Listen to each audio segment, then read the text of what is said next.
Annyeonghaseyo minasan.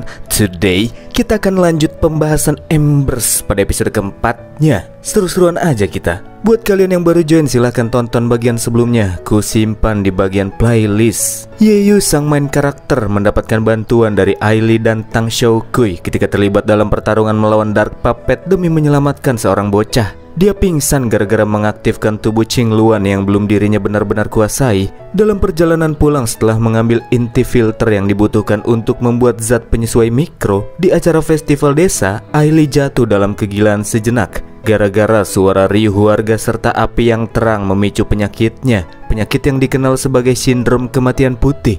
Pada akhirnya Yeyu pun pergi ke pangkalan pasukan Hunter. Selain untuk menyusul Ailey yang lebih dulu pergi ke sana, ini juga merupakan tujuan awal Yeyu, yakni bergabung jadi bagian anggota Frost All Hunter.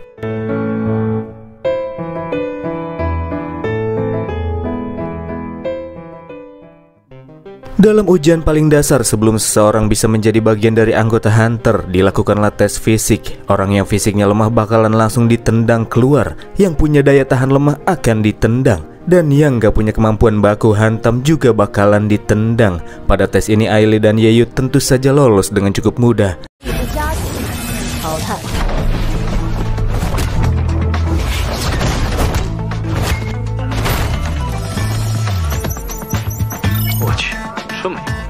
Selanjutnya ialah tes mental. Bagi mereka yang berhasil melalui tes fisik diminta untuk langsung pergi ke ruang pemeriksaan otak. Di dalam ruang tersebut terdapat beberapa mesin tekanan otak yang memiliki teknologi cukup maju. Setelah para peserta berbaring di atas ranjang, mesin tersebut akan aktif dan mulai menganalisis kemampuan mereka dalam hal menahan rasa sakit, keteguhan tekad, kelincahan berpikir, serta ada atau tidaknya rahasia yang disembunyikan oleh para peserta. Ya, mesin tersebut bisa membaca niat jahat seseorang melalui gelombang otak. Ketika Yeyu mendapatkan giliran melakukan tes, tiba-tiba muncul nada peringatan pada mesin peserta di sebelahnya.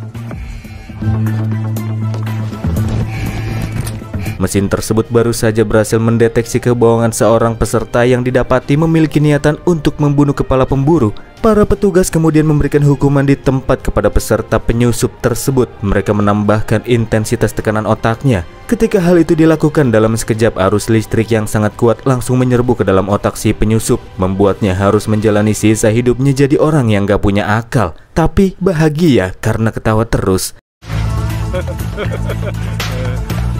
Itulah yang akan terjadi jika didapati peserta yang punya niat buruk kepada organisasi. Di arah lain, botak berandal NPC tak terlalu resah setelah melihat kejadian tersebut. Dia sudah tahu bahwa tes tekanan otak akan membuat orang tersesat dalam mimpi yang berlapis-lapis. Sebanyak apapun rahasia yang disimpan oleh seseorang di dalam hatinya, itu bakalan bisa dibongkar keluar. Yeyu yang memulai tes tekanan otak terlihat sangat rileks, bahkan sampai tertidur lelap dan mimpi. Di dalam mimpinya itu ceritanya Yeyu lagi latihan memanah ke arah target yang sudah ditempatkan. Lepasan anak panah Yeyu semuanya on point, sempurna. Dia berhasil mencapai goals barunya di waktu 2 menit kurang.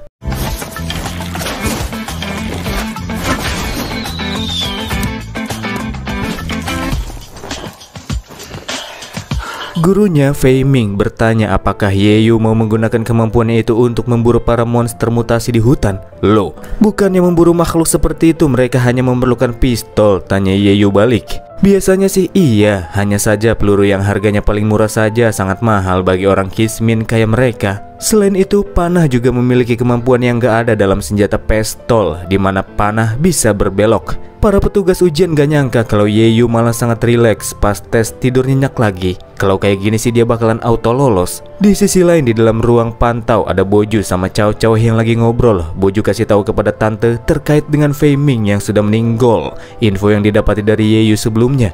Cao Cao dan Boju yakin jika Fei Ming mati dalam keadaan tidak puas. Pada awalnya mereka semua mengikuti Suo Qishi mendirikan Frost All Hunter untuk menyelesaikan proyek Qingluan agar umat manusia bisa bertahan hidup dari lingkungan pasca bencana yang semakin lama semakin memburuk ini, serta mendapatkan kebebasan, bukannya terus terjebak di dalam suatu kota. Namun pada akhirnya setelah Suo Qishi mati, Bamian, si pemimpin Frost All Hunter, malah menjual semua data tentang proyek Qingluan kepada Huo-er yang berpihak kepada Embers. Bukan cuman itu, Boju kesal karena selama ini mereka juga malah diperlakukan layaknya anjing penjaga di kota Embers, menyimpang dari tujuan awal mereka yakni menyelesaikan proyek Qingluan. Sedikit menenangkan Boju, Cao Cao berpikir kalau pemimpin mereka mungkin punya kesulitannya sendiri yang tidak mereka tahu sebagai anggota. Jika bukan karena Bamiyan, terdapat kemungkinan pula Frost Owl Hunter akan langsung dibubarkan pasca kematian Su Qishi. Bagi Cao Cao, selama Frost Owl Hunter masih ada, maka selalu ada saatnya bagi mereka untuk membangun kembali harapan. Boju yang masih anggap Bamiyan itu merupakan pemimpin yang buruk kemudian memberikan contoh kasus, dan itu adalah Fei Ming yang memilih keluar dari anggota karena sudah muak sama alasan yang dibuat sama Bamiyan. Fei Ming meninggalkan Frost Owl Hunter untuk melanjutkan proyek Qing Luan bertindak seorang diri.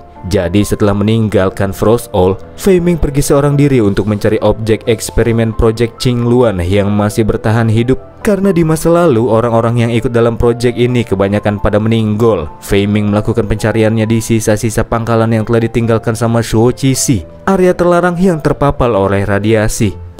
Gara-gara menjelajahi area yang terpapar oleh radiasi inilah alasan kenapa Fei Ming yang kuat bisa dapat penyakit sampai bikin dia meninggal. Boju yakin dalam pencariannya tersebut Fei Ming pasti berhasil membawa pulang sesuatu. Ya, tentu saja itu adalah Ye Yu, murid Fei Ming. 为什么这么说？费明他一定有所收获，就是费明的学生。 Masih dalam tes, Ye Yu yang lagi mimpi saat itu tanya sama gurunya. Padahal si guru sering bilang kalau Frost Owl itu sudah menyimpang dari tujuan awal. Tapi kenapa sang guru minta Ye Yu buat join sama Frost Owl? Kata Fei Ming, kalau dianalogikan, Frost Owl itu layaknya perahu dan Ye Yu itu mercusuarnya. Ketika perahu kehilangan mercusuar, maka perahu tersebut akan bergerak melenceng dari tujuannya. Maka dari itulah kekuatan yang tersimpan di dalam tubuh Ye Yu akan menjadi mercusuar bagi Frost Owl Hunter yang juga akan membuat kota Embers melangkah semakin maju. Ye Yu mengungkapkan karena sang guru yang minta, dia bakalan setulus hati bergabung jadi anggota Frost Owl. Hanya saja Ye Yu sama sekali tidak tertarik jadi mercusuar seperti yang dikatakan sama si guru. Jadi tambah serius. Si guru berkata jika kekuatan di dalam tubuh Ye Yu sudah jadi takdir, di mana MC harus memikul tanggung jawab besar. Kalau nggak berani ambil tanggung jawab, maka dia sama saja seperti pengecut. Pas si guru ngomong serius, Ye Yu malah pilih buat makan karena urusan perut itu nomor uno. Di luar mimpi, para petugas mulai tertarik ketika mesin penekan otak mendapati kalau Ye Yu punya tujuan untuk membentuk ulang Frost Owl Hunter. Dan karena mau melihat mimpi lain yang lebih menarik, si petugas sedikit menaikkan intensitas tekanan otak mesin tersebut. Di mimpinya, lingkungan yang terang tiba-tiba berubah menjadi gelap. Diikuti dengan sang guru yang mengorbankan diri agar sang murid tidak dilahap oleh tumbuhan karnivora pemangsa manusia yang muncul. Tapi setelah itu Fei Ming malah minta tolong sama Ye Yu. Guru mana yang ngemis bantuan dari muridnya, guys? Yah, namanya juga lagi mimpi. Ye Yu dibuat kesulitan ketika mencoba untuk memberikan pertolongan karena bukan cuma satu, tapi ada beberapa tumbuhan karnivora lain yang muncul dan menggagalkan aksi penyelamatannya.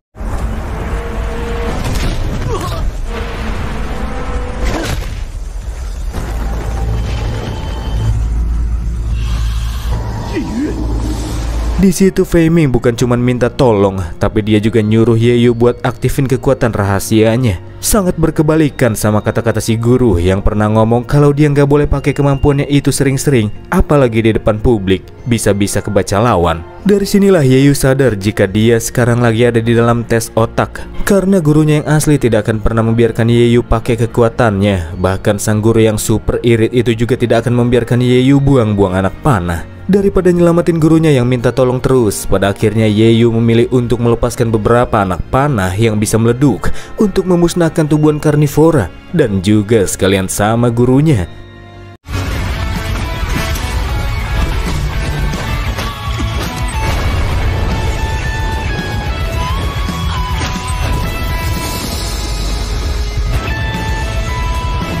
Tepat ketika tersadarkan, si petugas ujian nyuruh Ye Yu keluar karena ada seseorang yang mau nemuin dia.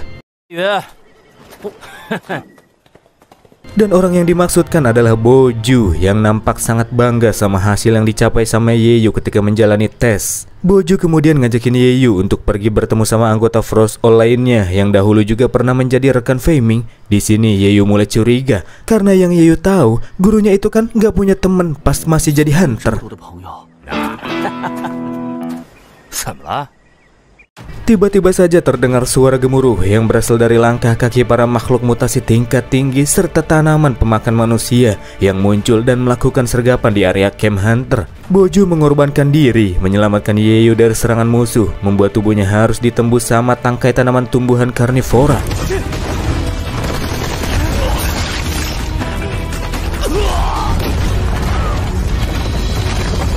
Dalam sergapan yang dilakukan oleh para makhluk mutasi, jatuh banyak korban jiwa karena serangan dadakan itu terjadi sangat cepat. Sementara pihak Frost All Hunter masih belum melakukan persiapan. Ketika orang-orang di sekelilingnya berlarian menyelamatkan diri, Yeyu pun terdiam, mencoba memproses kejadian mengerikan yang tiba-tiba muncul di hadapannya.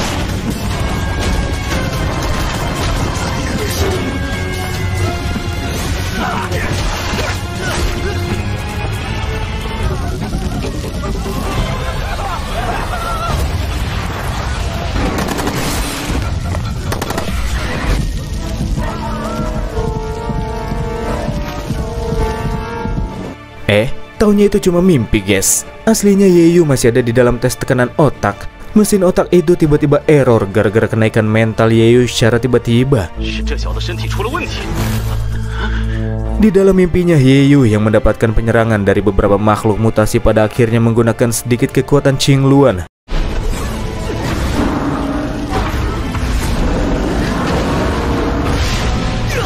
Proyeksi mimpi seakan-akan masuk ke dalam kenyataan. Bangkit dari mesin penekan otak, Yeyu melihat para petugas dan semua orang di dalam ruangan layaknya makhluk mutasi yang halal buat dipukulin. Ya, Yeyu yang menggila mulai bantingin satu persatu para petugas.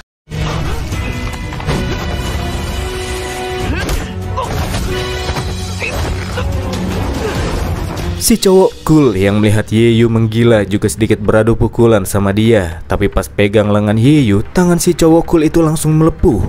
Untuk menghentikan kegilaan tersebut, para petugas menggunakan beberapa senjata elektromagnetik untuk membuat Yeyu pingsan.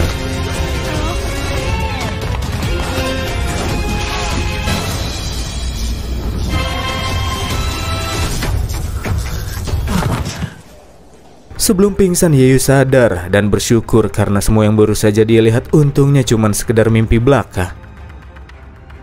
Seusai melihat insiden yang terjadi, Cao Cao jadi yakin jika dugaan Boju terkait dengan Yeyu, si objek Project Qingluan yang masih bertahan hidup nampaknya memang benar. Dalam penilaian tes tersebut, Cao Cao menyebutkan jika Yeyu hanya mengalami gangguan kesadaran saat tes dan semua itu normal. Yeyu akan diluluskan, tapi dengan nilai paling minimum supaya dia nggak terlihat mencolok.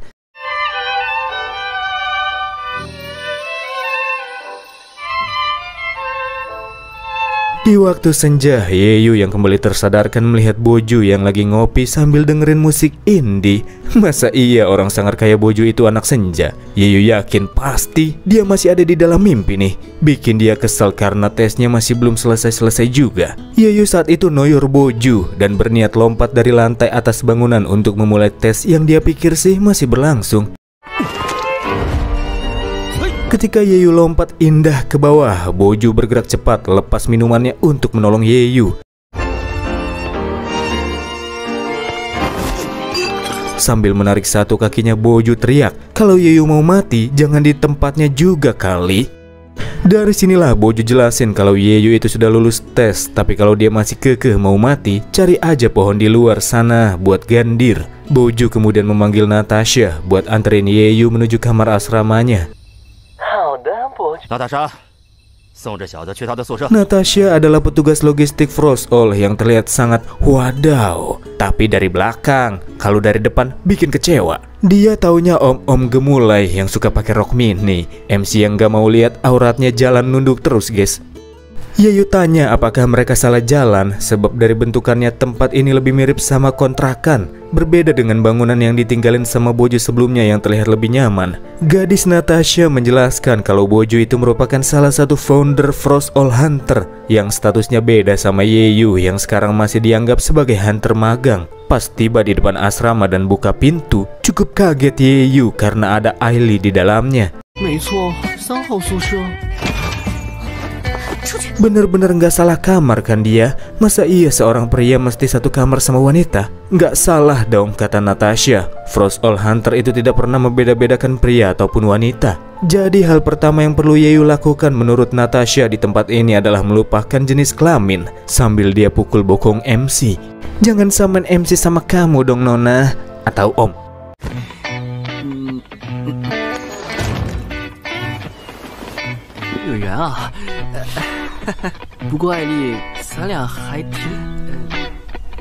Pas masuk ke dalam ruangan dan untuk menghilangkan sedikit kecanggungan, Yeyu nawarin kentang buat Ailey. Tapi kentang tersebut langsung dibelah jadi dua sama Ailey, yang tebasannya juga meninggalkan bekas di lantai. Dan Yeyu diancam untuk nggak melewati bekas tanda tersebut kalau masih sayang nyawa. Di desa Jihua pada malam itu, Tang Xiaokui disuruh buat keluar sama warga karena ada beberapa mobil yang datang ke desa sambil membawa persediaan buat mereka. Warga yang berkumpul mulai bertanya-tanya sebenarnya dari manakah persediaan tersebut. Persediaan yang cukup buat setengah bulan kalau dibagiin buat semua orang. Petugas Frost All yang mengantar persediaan tersebut kasih tahu kalau ada seorang siswa yang nilainya mecahin rekor dan bonus yang didapatkan malah ditukar sama persediaan buat desa ini. Dan tentu saja itu berasal dari Ailey. Ketika kembali ke kliniknya, Xiaokui merasa ada yang aneh di sana. Ruangan menjadi gelap padahal pas pergi lampunya nggak dia matiin. Bocah Taiyi yang masih dalam perawatan juga nampak sudah menghilang dari ruangan.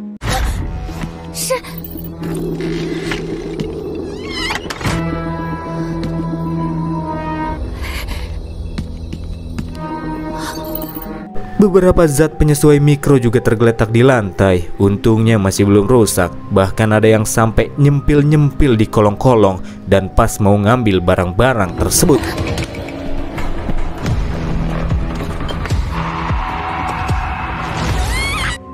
Hihihihihi. Itulah ending dari episode kali ini. Embers kayaknya update tiap hari Jumat ya teman-teman.